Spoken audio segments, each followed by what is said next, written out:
Consumption বাড়ানোর জন্য mobile company এমনভাবে ডেটা ও টক টাইম প্যাক সাজায় যে মানুষ টক টাইম শেষ করার জন্য শুধুই ফোনে কথা বলে বা ডেটা ইউজ করে। আমার এক আঙ্কেল একদিন কল করে বলে তার টক টাইম কেনা ছিল, সেটার মেয়াদ শেষ হয়ে যাচ্ছে, এই জন্য ওই দিন সবাইকে কল দিয়ে টক টাইম কাজে লাগাচ্ছে। সার্ফ এক্সেলের বিজ্ঞাপনগুলো খেয়াল করেছেন, দাগ থেকে যদি দারুণ কিছু হয় দাগই ভালো। দাগের কথা বলে বাচ্চাদেরকে খেলতে দিন বলছে, তার মানে বাচ্চারা জামা কাপড় দ্রুত ময়লা করবে, ততই সার্ফ এক্সেলের কনজাম্পশন বিক্রি বেড়ে যাবে। ভ্যালু বাড়ানো, প্রিমিয়ামাইজেশন। প্রফিট ম্যাক্সিমাইজেশন করার অন্যতম উপায় বেশি ভ্যালুর পণ্য বিক্রি বাড়ানো। ইউনিলিভারের মার্কেটিং পলিসি খেয়াল করলে ভ্যালু বাড়ানোর ব্যাপারটা বুঝে যাবেন।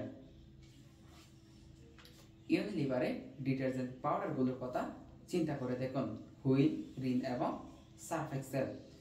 তারা শুধু হুইল সাবান দিয়ে কাপড় কাচায় মানুষকে অভ্যস্ত করেছিল, এরপরে হুইল পাউডার, এরপরে একই কাস্টমারকে তারা এখন ডিটারজেন্টে রিনে কনভার্ট করেছে। এখন রিনের কাস্টমারকে তারা সার্ফ এক্সেলে কনভার্ট করা নিয়ে কাজ করেছে। একটু ঠান্ডা মাথায় ভেবে দেখুন, হুইল পাউডারের সকল কাস্টমারকে রিনে আর রিনের সকল কাস্টমারকে সার্ফ এক্সেলে কনভার্ট করতে গেলে ইউনিলিভারের সেল এবং প্রফিট গ্রোথ কি পরিমাণে বেড়ে যায়। ধরেন আপনার চাউলের দোকান, আপনি ইরি 29 চালের কাস্টমারকে নারী স্টাইলে কনভার্ট করতে পারলে অটোমেটিক্যালি বিক্রি বেড়ে যাবে। সাধারণত কাস্টমারকে প্রিমিয়াম পণ্যে অভ্যস্ত করানোই ভ্যালু বৃদ্ধি স্ট্র্যাটেজির মূল কথা।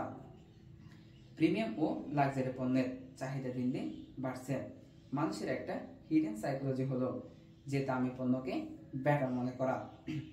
এই বিষয়ে ক্যালটেক ও স্ট্যানফোর্ড ইউনিভার্সিটি একটা রিসার্চ পরিচালনা